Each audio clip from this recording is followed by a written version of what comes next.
Welcome to the Pickleball Recovery Podcast, where we highlight products and practices to help you feel better faster, so you can spend less time stiff, sore, and injured, and more time on the court doing what you love. This podcast is sponsored by AlloMD. Don't just mask pain, eliminate it. AlloMD provides intense relief and advances continual repair for both acute injuries and chronic pain. All-natural, patented technology developed by doctors to get you back in the game fast without the use of opioids, steroids, or NSAIDs. AlloMD, harnessing the power of pure natural ingredients that provide deep, penetrating repair. Patented, validated, natural. Learn more at www.allomd.com and make sure to use the discount code PBR at checkout to save $5 off your order. What's up? Hey, it's your host, Tim Ringgold. Welcome to Pickleball Recovery. How you doing? How you been? Did you play any pickleball today? Are you planning to play? I hope so, because I am not playing any pickleball today, my friends. I have sequestered myself. I'm off the court probably, till I would say probably August 22nd. So almost a month I'm going to stay off the courts, because I have a good old-fashioned rotator cuff. No, it's not a rotator cuff. That's my other injury, hip flexor tear. And so it has reached the point where, I can barely do stuff without it re-injuring. So I have to just stay away, go back to the gym and, rest and rehab. We're past recovery at this point. We are now in full rehab mode. And that's okay. These things happen. But this interview couldn't be more perfectly timed, because Dr. Brendan Murray is my chiropractor, who is a sports injury chiropractor. And so you're going to hear right from the horse's mouth. Gosh, I can't believe I just called him a horse. That's so disrespectful given what a stud this guy is. But he has helped me so much understand there's so much more going on as to why I'm having these muscle injuries. I think I've had 3 significant muscle injuries in 6 months. So I'm off the court, got to stop, got to rehab, got to rebuild. Like Steve Austin, we can rebuild him. And you're going to hear some things in this interview you've probably never heard before. I mean, the level of detail he goes into about how your body works, why muscles are taking the brunt and, getting pulled. It's eye-opening. So it's perfect timing. I needed to hear it again myself. And so let me tell you about Dr. Murray, because he's a super humble guy. So I'm going to brag on him right now. He's been a sports injury chiropractor for over 30 years. He's a diplomate of the American Chiropractic Board of Sports Physicians and a doctor of chiropractic. He's a team doctor for the United States weightlifting team. He's been treating and traveling with them since 1997. He's also a postgraduate faculty member at Southern California University Health Sciences. Dr. Murray's also been a member of the medical team for the USA water polo team on the AVP tour and the pro surfing tour. He has been a team physician for different high schools over that same 30 plus year period. You'll hear about that in the beginning of the interview, as well as a national speaker for ACBSP for their diploma course for sports physicians. And he specializes in assessment and rehabilitation of the spine and extremities. He was also awarded the 2020 ACBSP Sports Chiropractor of the Year award. And again, ACBSP is the American Chiropractic Board of Sports Physicians. He's the owner of the Institute for Spine and Sports Care in Santa Monica, California. They can be reached at 310-998-5800, or you can just go online. They have a website, but it's kind of a funky URL. So I'm going to read it out. It's www.isscchiro.com. It's kind of goofy. So I got to have words with him about this. I can't believe I'm trolling his URL while I'm about to interview him, but it's a terrible URL. Let's be honest. ISS. So if you spell it out, it's www.isscchiro.com. Come on, Dr. Brendan. Let's work on that. But yeah, it's short for Institute for Spine and Sports Care, Chiro. pickleballrecovery.com. And basically they bring Olympic level, care to the community. And I think that's a pretty cool way to look at it. He's been working with professional athletes and Olympic athletes for decades. And I'm lucky enough to just be an average Joe who gets to benefit from that. And now you will too. So sit back, relax, enjoy the ride, and I'll see you on the other side. Brendan Murray, thanks for joining us on Pickleball Recovery. My pleasure. I'm looking forward to this. Yeah, it's really cool. I'm really appreciating you taking the time because you have done some great work with me on my body. And in the conversations we have as patient and doctor, I've been blown away by these little things they're like these nuggets that you drop on me every time we're working together. And I'm like, man, I've been an athlete. Like I'm turning 50 this summer and I've been playing sports specifically since I was 8. And you've said some things to me that no one's said before. So it's been really a cool journey together, helping me understand my body better.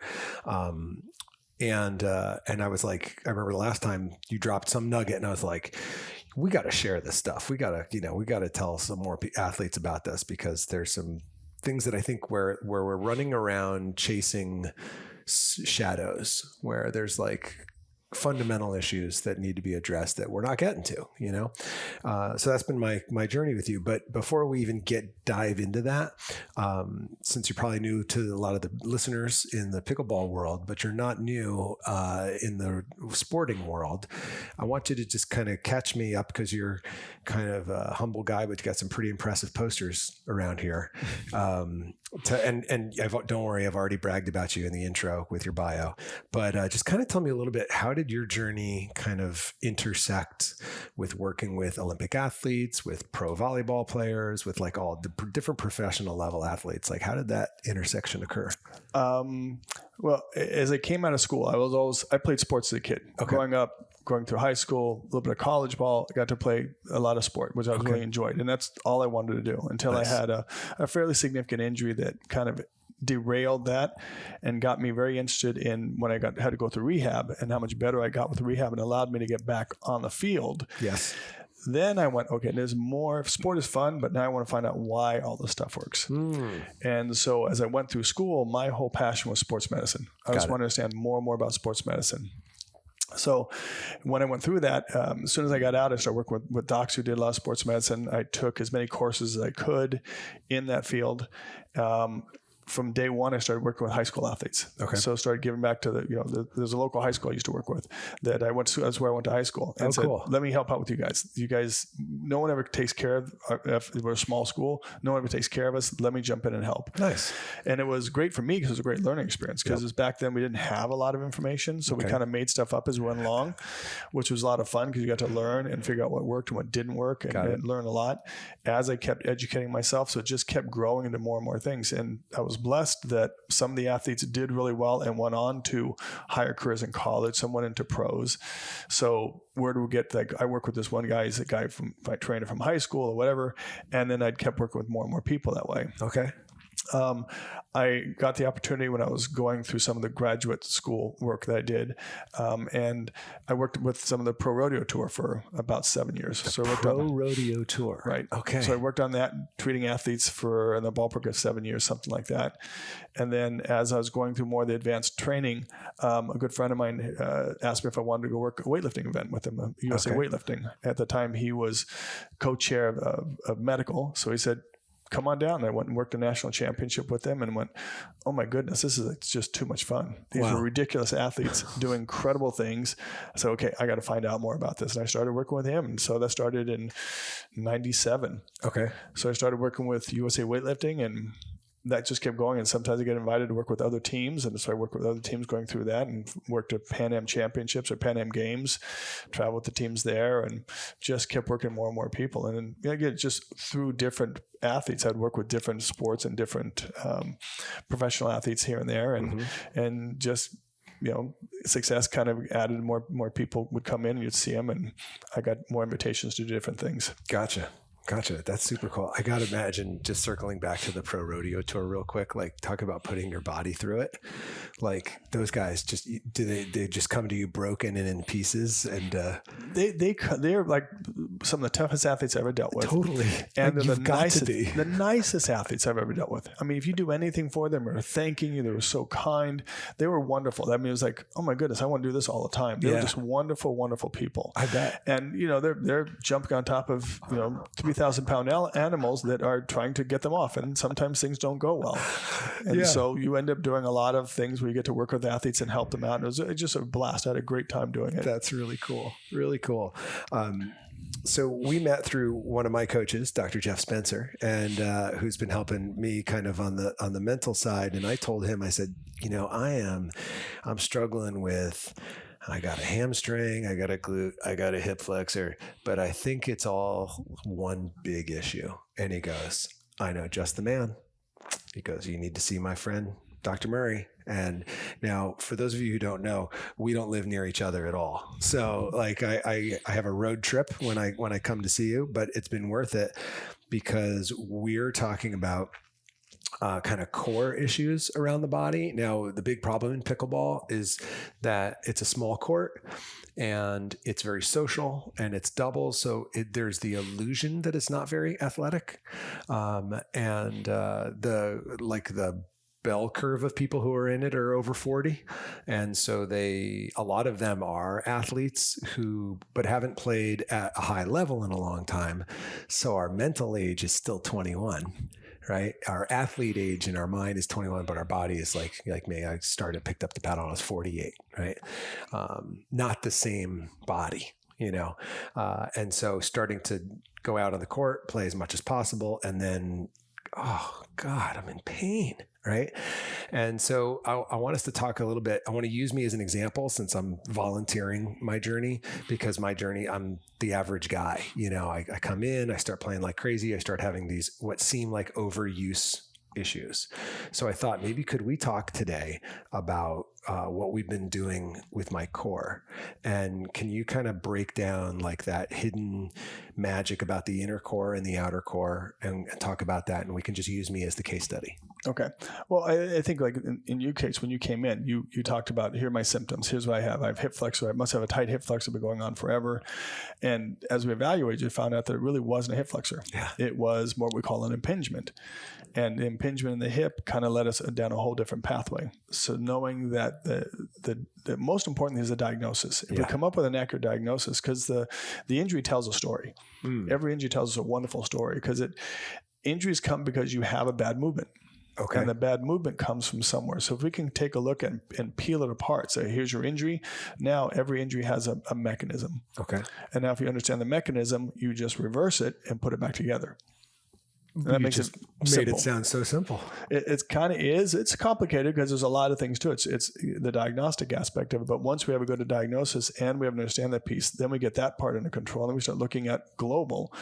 Because unfortunately, the way we're designed, we'll have a local injury that cause a problem. Then we have all these compensations our body's amazing at doing. Right.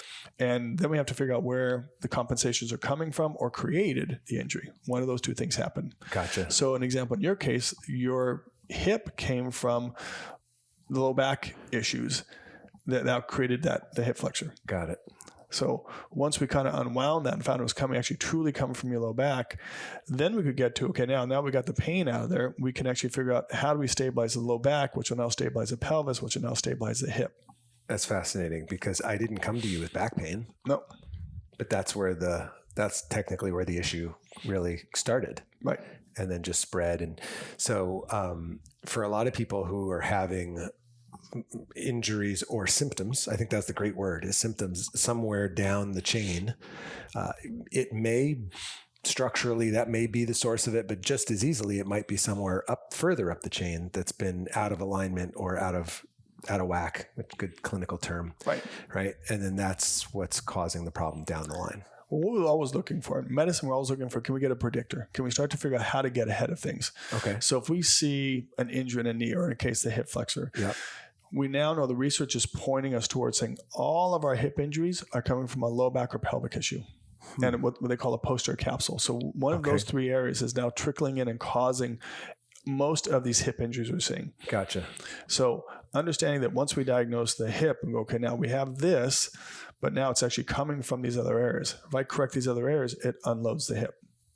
Gotcha. And so now my hip moves like normal, because we can work on your low back and clear all the stuff that's going on in the low back pelvis area, and your hip goes, oh, I can move it again. It doesn't hurt. Knee injuries, same. Foot, ankle, they tell us a story. Yeah. So if I have this particular knee injury, I know that the only way for the knee to get hurt is it had to be put in this position, which meant this body part did this. Okay. And now I go through the trickle down. So then it's reverse engineering it. Gotcha. Can I then stabilize the knee and then stabilize the structures above that keep putting the load on it? Gotcha. And that goes back to that piece. So, talking about core, what we're all realizing now is that every joint has its own core. Okay. So it's not just this connects to this, but there's a deep group of muscles that stabilize the structure, or fibers that stabilize the structure, and there's an outer group of muscles that move the structure. Okay. Oh, wait, hold on. You just blew my mind. So there's two levels, one that stabilize, another that move. Right. Okay. I thought they were the same ones, but really there's different departments. They do different jobs completely. Wow. Okay. So we talk about just in the core, people like the core, we talk inner core versus outer core. Yeah. Well, the job of the inner core is to give you segmental stability. So the joint stabilizes. Okay. And then the big core muscles move it as a unit. Gotcha. Our injury in the spine, let's say there's a spine injury. Yeah. Every spine injury comes from segmental movement. Too much movement occurring at one joint. And then whatever that excess movement is causing, a disc or a facet or a ligament or a muscle, whatever it happens to be, it's because that segment is moving too much without control. Gotcha. And the interesting thing is when you have that irritation, it turns off the neurologic, the electricity going to those little muscles. Yeah. And they won't work.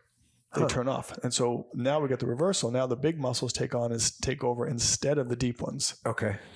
Trying to stabilize. But that's not their job. That's not their job. So that's they're on all the time. That's why you get those people have that muscle spasm. I loosen it up. It gets better. It comes back again. Really what happens in those cases is that deep structure is trying to be stabilized by the outer. Yes. So if I don't stabilize the deep structure, the outer keep working. So I keep loosening up the muscles and it keeps coming back. And I loosen the muscles and it keeps coming back. That's why those more superficial muscles always feel so hot and bothered to the touch. Right. Because they're like pulling a double shift. Right. Wow. And they're working all the time. They're not designed to be. No, right.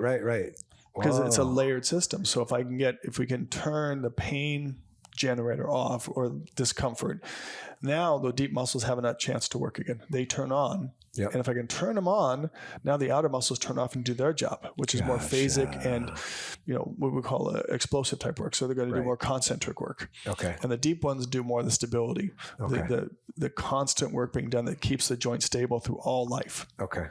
All right. That in and of itself, just the way that you put that together. Because as I think about my core and what we've been doing, part of my homework has been to be activating that inner core throughout the day. And I think this is the second interview since we had that conversation. And I noticed even in my interviews, I just noticed that I'm aware of my inner core now, and I'm activating it even while we're just sitting here. And I just noticed this in Atlanta. The same thing happened while I was doing an interview. I was like, oh, I'm sitting really tall during this interview right now because those stabilizing muscles have been activated. And it feels like it's like this. We did this thing where you were like, you asked me to stabilize them. We were sitting on the table and I stabilized. And then you said, now relax. And I felt like I shrunk. Right. Like I felt like all the floors just got squashed into like one collapsed, and I could feel it for the very first time. I felt that impact on my, like, I guess, lower spine, that area. Mm-hmm. And ever since then, when I remember to activate and just turn those on, it just feels like everything opens back up down there. And there's I don't know how to say it, like more space. But then I also noticed that like everything else starts to relax a little bit. And it seems counterintuitive. Right. So we always tell our patients that we want them to get stiff because Because if I take the pain away, so usually people come in complaining of some version of discomfort, soreness, pain, stiff, all those different things. And we say, listen, the healing process is going to go painful and stiff to just stiffness. And now if I get this, what I can do is I get those deep muscles to do their job, the stiffness disappears. So exercise actually gets rid of stiffness rather than stretching. So for a lot of these injuries that we see, those outer muscles are spasming to protect. Okay. If I take the protection away, I'm actually destabilizing it. Yeah, that makes sense because they're the only thing stabilizing it at this point. Right. Okay. Yeah. And I noticed like there was one day on the court, I was stretching like crazy, or I was warming up, doing a lot of warm-ups before playing. Still wasn't quite feeling right. And very first ball hit, I reached for it, hit it, and I just felt this like hot spasming right up the back, but it was very superficial. And I crumpled. I just fell down on the court. I just couldn't, it felt like someone had punched me in the gut and I lost my breath.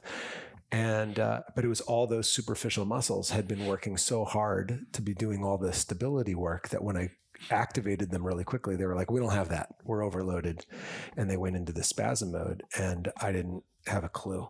Yeah. And probably when you felt that take the breath away is something, whatever that structure was, it was pain generating. It got irritated. And when it got irritated, now the muscle spasms went to stop the irritation. So those muscles really are trying to protect that area. So if I can figure out what structure is causing this pain generation, then I can actually start to reverse engineer it and say, okay, now these muscles don't have to work so hard if I take away the reason why they're tightening. Yeah. Gotcha. Now there's going to be occasion when you have a strained muscle. Yeah. We do something that happens. Yeah. But it's also looking at is it truly that, or is it something from a pain generator from something else? Is it a joint? Is it a ligament? Is it a meniscus? Or whatever it happens to be that's now changing how these structures fire. Yeah. Because many times the painful structure inhibits the muscles around it. Yeah. And if that happens, now something else has to spasm instead to add stability to it. So that's the interesting thing is pain, swelling, irritation inhibit a lot of these deep stabilizers. Okay. And then if I don't get rid of the pain, I can stretch, I can roll, ignore all the different things. It just keeps coming back because I've got to get stability back into that. Got to get stability. So it's almost like thinking about it in like two layers. Like there's a stability layer and then there's a movement layer. And for me as an athlete, my whole life, I've thought of the movement layer. And what I thought I knew was that the stronger those muscles are, the more stable the joint. But what I'm hearing is there's actually a whole nother layer of muscles that are really the ones that are tasked with doing that work. And those are the ones those are the ones we're working on. And once we do that, that takes the load off those movement muscles, where for most of us, those are the only ones we think we have. Right. And they're the ones that are overloaded. Those are the ones we're feeling the pain in. So if we strengthen the inner ones, we can relax the outer ones eventually to give them a break. And a lot of that inflammation or irritation, I imagine, kind of recedes because they're no longer required to do that job. Well, the inflammation is what kind of starts this whole issue. Okay. So if I have an injury of some type, whatever that happens to be, that begins the cascade event. Okay. So if I can find a way to get rid of the injury, take the pressure off whatever structure's voicing its opinion that it's uncomfortable. Once I can change that and I can turn that off, right, now everything gets to go back into normal physiology. Gotcha. But if I can't get rid of that pain generator, I'm just going to spin my wheels. Okay. And for a long time, we looked at strengthening, and we followed the research for a long period of time. We've done strengthening for all kinds of different things. And if we look at it percentage-wise, it's about a 17 to 20% change when we just add strength to things. That's not significant. Okay.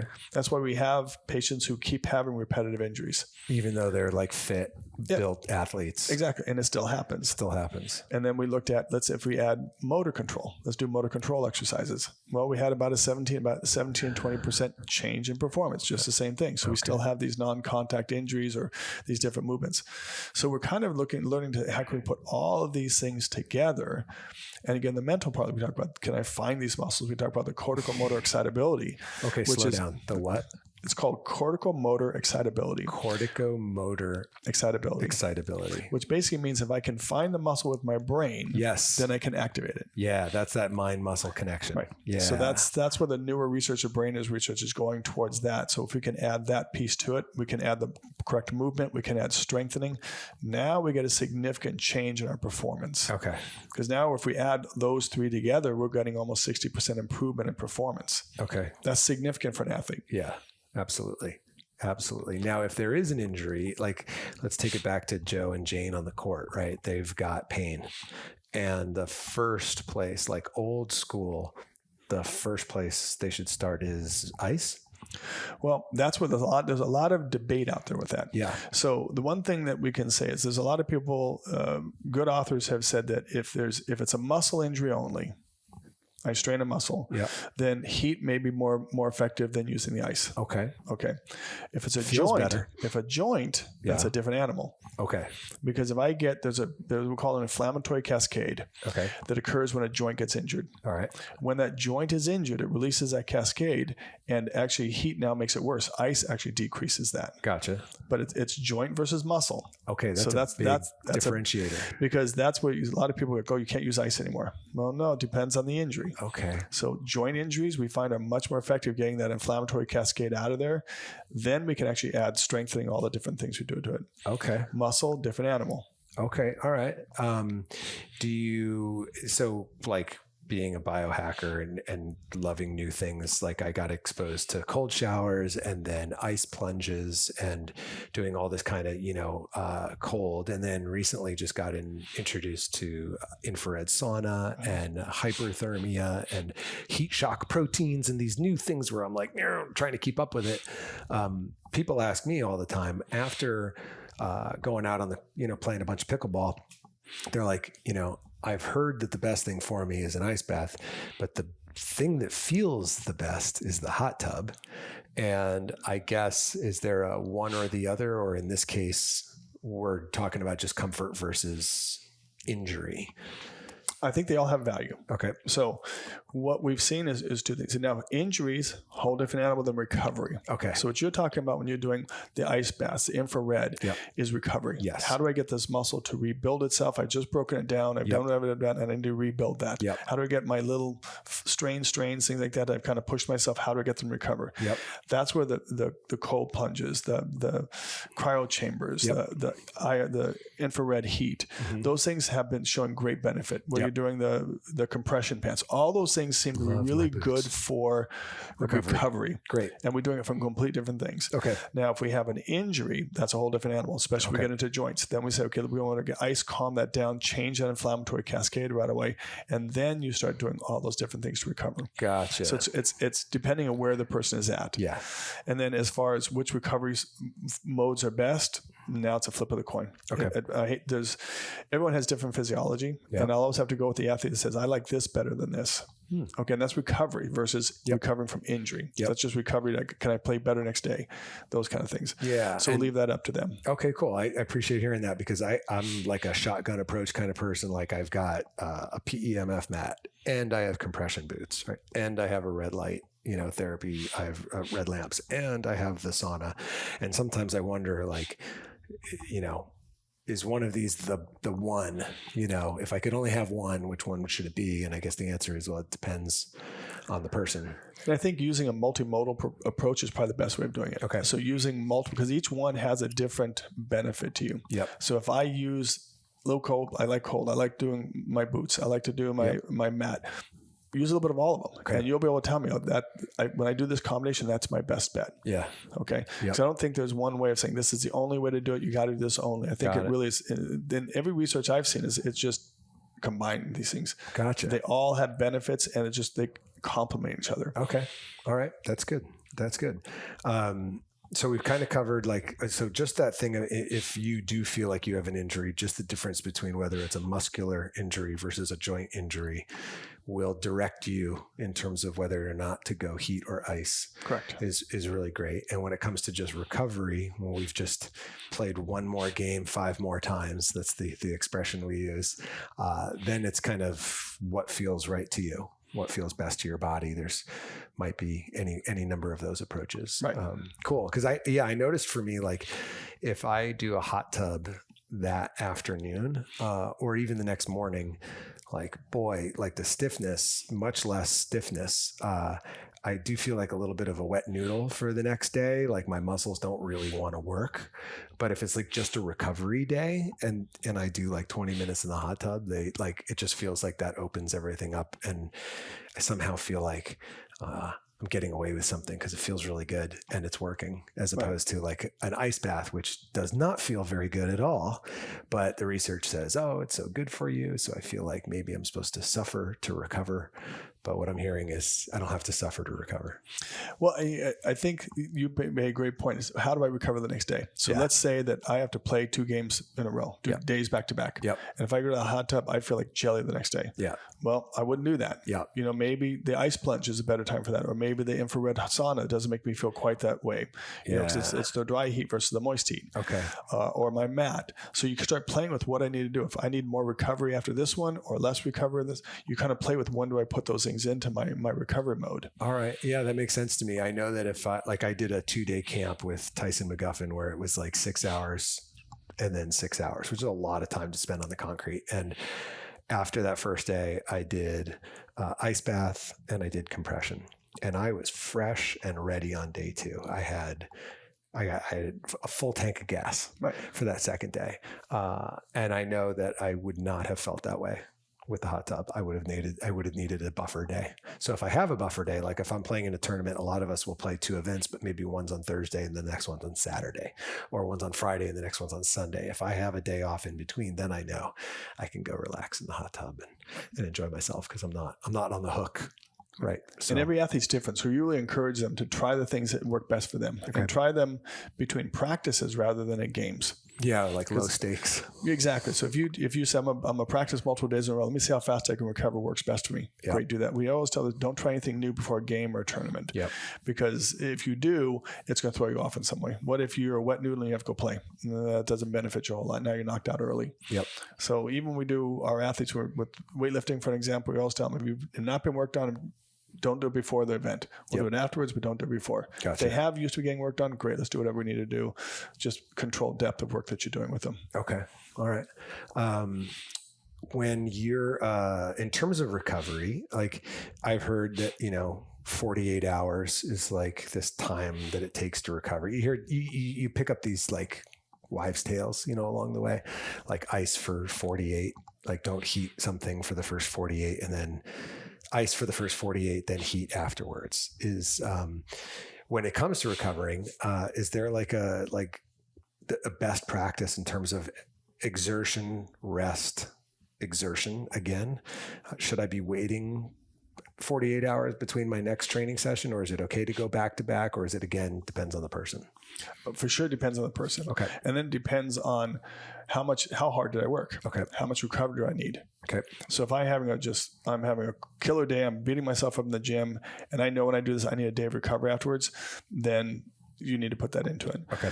I don't think any of us have here's exactly how it is, because how much damage did you do to break the muscle down and rebuild it back up? Okay. Because your body needs a certain amount of time to rebuild. And how was your sleep that day? How was your hydration? How all those other elements now also add that piece to it. Yeah. So I have to keep an eye on all those parts and say, listen, I'm going to put multiple days together. So I'm going to go 80%, 80%, 80% of those 3 days because I have to be high the whole time. Got it. Then I can go at this thing. If I'm going to go 100% and I know it's going to take me a day to recover, I better not do that if I put multiple days together. Got it. How much recovery do I need in there? Yeah. I can do 4 hours and recover really well for the next day, but 6, I'm not so good at recovering. Yeah. So you start playing with those things. So it's going to vary individual, and it's going to vary based on how hard you trained or how hard you worked at.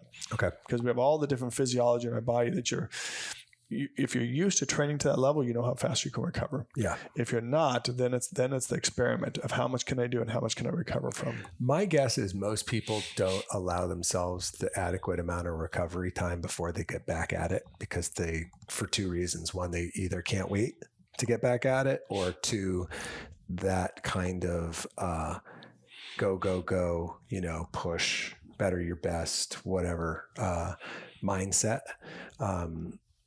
Do you find that a lot of times you have athletes that are suffering from just they're not practicing enough restraint. They're just overuse? Oh, for sure. Because recovery is one of the biggest things. So overtraining is one of the things you find with a lot of athletes. Yeah.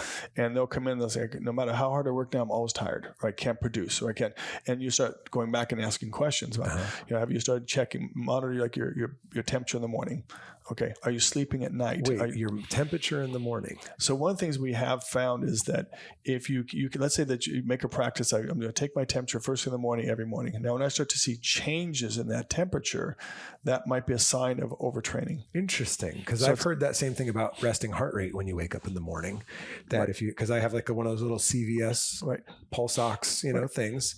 And I had heard that if your heart rate's up first thing in the morning, it means your body's still working to recover. It's recover. So we always see some standard changes. So the pulse ox is another great one of doing it. Okay. Inability to sleep.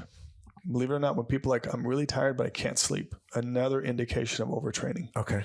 So like, okay, I'm exhausted, but I go to sleep, I wake up a couple hours later and I can't go back to sleep. Interesting. So there's also little different little things you can get from physiology, simple things like the pulse ox, doing a blood pressure or your temperature. Yeah, easy. Yep. Simple stuff that you can do that if you do it over a period of time, now you have a baseline. You go, oh, look, something changed. Yep. Now do I need to kick up my recovery into there? Yep. Okay, those are all things we look at. And then sometimes it's like, listen, go take a couple days off, change recovery, get them better. Wow. It's amazing how fast they bounce back too. Yeah. Yeah, no, I definitely believe that. And how we get stuck. A lot of us athletes, we just think it's never enough, And so if we have to take 2 days off, listen, I just said have to take 2 days off as opposed to get to take 2 days off, right? We're like, no, it's like a punishment, and yet we come back and we feel like we lost this time. When we come back, we're fresher. And our game's right there, and I've had that happen more than once in my life where I realized, okay, it's an illusion that I'm losing time by resting. I'm actually doing something good. And because when I come back, I'm actually somehow, because I don't know why we don't make this connection that rest equals growth, right? Rest doesn't equal atrophy when it comes to recovery, because our muscles aren't growing when we work them, right? They're growing when we're sleeping and recovering, right? Isn't that well, think about everything we're trying to do is adaptation. Okay. Right. So if I'm trying to build a muscle, I've got to break it down, let it adapt to what I'm asking it to do so it builds back up. Okay. If I don't give it time to adapt, I just keep breaking it. How do I ever get it better? Yeah. So one thing I tell my athletes is as we get older, we need a little extra time for recovery. Yes. You may find I can do 2 days in a row. I do great. 3 days, I'm not doing so great. So maybe I train 2 days in a row, give it a day off, train 2 days. So you're kind of listening to your body and letting it adapt to what you're asking it to do and push. Yeah. Adapt and push. Gotcha. And that's the goal. How far can I go? Now, use all the little tricks we talked about. Yep. Can I use those tools to help me? How far can I push? Okay, now I see the change, back off, boom. Let me get really good training cycle doing 2 days a week or 3 days a week, and then giving myself a day off. And I'm now growing all the time instead of going the other way. Got it. Yeah, I remember one of my early coaches, I asked him, I was like, what's your training or your playing cycle like? And he said 2 days on, 2 days off, 2 days on, 2 days off. And I was like, that's impossible. I could never take 2 days off. This is the first year of pickleball. First year of pickleball is it's like an addiction. Like you could have like a scale of where you are in the calendar for how many days you play in a row before taking a time off. And I didn't understand. I was like, no, I'm like 6 days on, 1 day off. And then I realized I was carrying around all these injuries, and now I'm having to just ratchet it back. And so for the pickleballer, it's the two places I think this is really helpful for them. One would be how many days in a row before you need a break, and then how many days of break do you need, right, before you can get back. So the answer to the first question probably informs the answer to the second, because if you play 2 days on, you may only need 1 day off. But if you play like 4 days on, you might need 2 days off, 3, 4, whatever it takes. Right. And then the other one is the duration while they're playing, right? Like, are they playing for 2 hours, 3 hours, 4 hours? And depending on that might also be a piece. So for all of you listening to this, I want you to be thinking right now in your head, like, what is your playing cycle like? Like, how many days per week in a row, not necessarily per week, but in a row, are you playing? And then how long are you playing for each one of those days? And start to find for yourself what your rest cycle is, your own recovery cycle. And also play the long game, meaning that if I need to, I'm building my training cycle, and I need to be able to do, at the end of my training cycle, I need to do 3 big tournaments. Okay. Then I don't have to play 3 big tournaments at the beginning. I need to build up week by week, so I'm ending there. Okay. I think what we see a lot of athletes do is they try to train really hard. So I'm gonna train really hard and carry that all the way through. Okay. Well, you can't carry that. You only have so much energy. Yeah. So the question is, how much can I do? And each week, can I adaptively get better? Yeah. And so I'm not trying to hold a peak for weeks. Sure.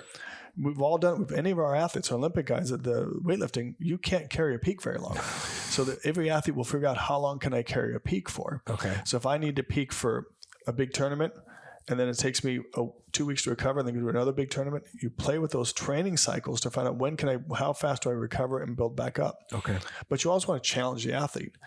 Sure. How far can I go? So if I train 2 days in a row at 4 hours a day, and I can recover really quickly, great. Do that for a couple sessions, then challenge yourself. Can I do a 3rd day? Okay. How do I feel with that? That works pretty well? Good. Do that for a couple sessions or a week to 2 weeks. Then can I go maybe 5 hours? And you play with that, challenge them. Yep. What can I adapt to? Okay. And it's an amazing system. The human body will keep adapting to what you ask it to do, as long as you're not going into breaking. Gotcha. That's where the recovery part comes in. If you break, now I'm using all of my energy to fix an injury instead of recover. Oh, okay. I see what you're saying. Now I'm not recovering because I'm repairing. Right. Okay. That's why you want to find the line and then don't go over hold it back just a little bit, then push. Then push. Let it adapt, push. Okay. And that's what I always tell athletes, adapt and push. We found that with our Olympic athletes that as they got older, they got more efficient at what they did. But they also couldn't train the same volume as a younger athlete could. Yeah. And if we tried to train them at that same volume, they broke. They break. Yeah, totally. And so we found, okay, if we back their training volumes down, they actually got better. Wow. Because as you're more efficient, you need less time on the court. Yep. So that's the goal. Can I get more efficient at my movement? Get more efficient at when I'm doing stuff. So when I'm on, I'm 100%. Then I'm off. Right. It's not playing okay, I'm just going to train until I can't walk off the court anymore, and then next day I'm going to do it again. Right. None of us work very well with that. No, and I used to be very much that guy. I played soccer before pickleball, and I didn't like walking back to my car with energy still in the tank. I was like, I got to leave it out on the field. I got to come back here exhausted. I got to come back here in pain. Then I'll feel like I really, squeezed all that out while I was on the court, like leave it all behind. And one of the things Jeff, my coach that introduced us, has been telling me is when you feel good, that's when you walk away. Just walk off the court while you still have some energy in the tank, because then you're not going to go to that, like the last run syndrome of skiers, right? Like, oh, I got one more run in me.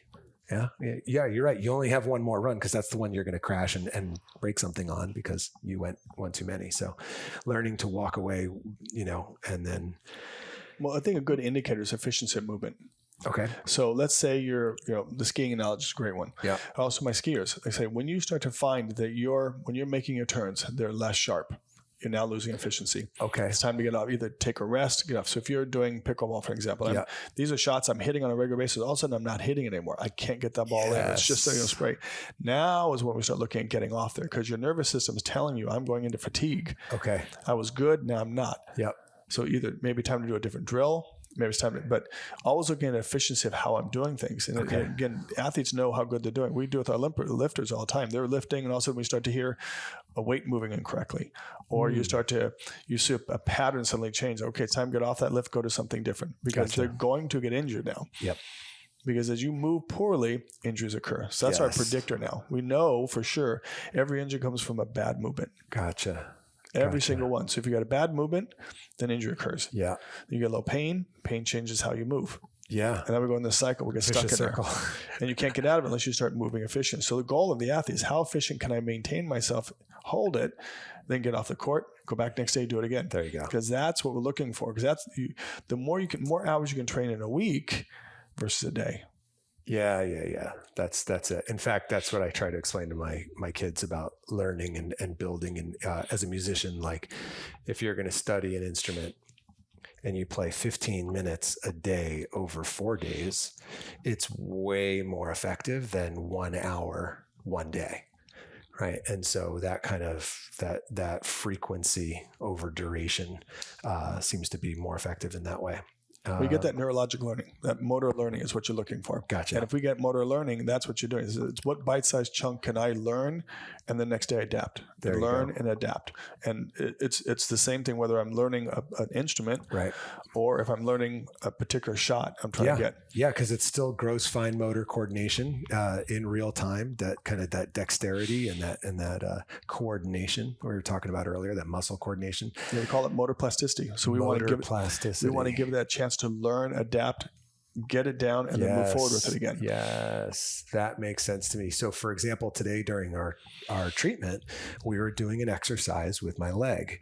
And I think this is an interesting piece because what we noticed was that I had some pain in my hamstring because I had this kind of not tear, but strain, at a tournament 2 weeks ago. And you were kind of like giving me some basic tests, right? And then you gave me an exercise to do, and I was really struggling with the coordination of it. Like my muscles didn't really know how to work together. They were herky jerky. They were kind of like, what do you want me to do here? And then I don't know what you did. We did some things where we like shifted my hips or opened up my lower back a little bit. And then suddenly like the pain was gone when you were palpating that same spot. And so this is me rambling a little bit because I'm thinking about the muscular, what did you call it? Motor plasticity? Mm-hmm. Yeah. And then I also wanted to touch on this piece of why I was experiencing weakness wasn't muscular, but it was actually neurological. Right. Yep. So this is us changing gears officially. This was the next chapter I wanted to talk about. A lot of times when I go see an orthopedist, we're looking muscular, skeletal, but we're not talking about neurological. Like this has been my experience as a patient. But what we've talked about the last couple of times, you've been talking neurological as well, and that how that completely changes whether or not the muscles can do their job. And you did some very basic tests and just showed me that when I had some neurological impingement, the muscles just were at like 50, 60%. Like you do a test to my right side and a test to my left side, and I thought I had a stroke or something. I couldn't believe the difference. Just today when we were doing that bicep hold. Can you talk a little bit about that? Well, again, every inch is a little different, right? So we're looking at, like we talked about your shoulder. Yep. We're going there. When you start evaluating your shoulder, what didn't make sense is some of the orthopedic tests we did were not, you didn't have pain in the right areas. Okay. You had pain but didn't match up. So every one of the tests we do, an orthopedic test, it's going to have kind of we're going to try to irritate some structure. That's the job of the orthopedic test. How do I put stress to it to make it uncomfortable? Yeah. And if it's uncomfortable, that's part of the injury. Okay. So yours weren't quite matching up. Got it. So one of the things that can happen in the shoulder or something that's associated with that is if there's an irritation in the neck, now the shoulder can't work because like the electricity going to those shoulder muscles won't work, or it's kind of like turning on and off. It's like that blinking light, and they keep changing the light bulb, but it's actually the apparatus that's not working. Oh, got it. So in your case, the bulb. It's not the bulb. It's the fixture. It's the connection. Yeah. Right. Okay. So in your case, once I realized that the shoulder really wasn't matching up, we went to find out, okay, now is there a neurologic deficit, meaning that you had some weakness in certain muscles, and those muscles told me, okay, now anything that's along this that this nerve goes to is not going to be working at full function, and therefore it changes how my shoulder works. Wow. And that's creating this discomfort I'm having, but it's not because the tissue is actually damaged. The shoulder can't hold stability. Wow. Yeah, that's amazing. So it was, again, kind of like before where the leg wasn't the issue. It was the low back and the core. Right. In this case, it was my neck. Right. And we kind of were blocked. So the signal was blocked. essentially. There's irritation. So that the muscle can't fire. It's like someone unplugged it. Yep. It'll work sometimes it doesn't. Like when it came with the hamstring. Yep. When we did the neurologic test with you, we found that the hamstring discomfort was actually more neurologic than muscle. Yeah. So as soon as we saw, okay, this test means it's a nerve test, this is a muscle test. Wow. And it's just a diagnostic aspect of it. Going back to that. If we don't diagnose it, how do we fix it? Yep. So if I came in and just had you started working on your hamstring, it's like, okay, well, it feels better. Thanks. It feels much better. But I go out and I start running, it comes back again. Yeah.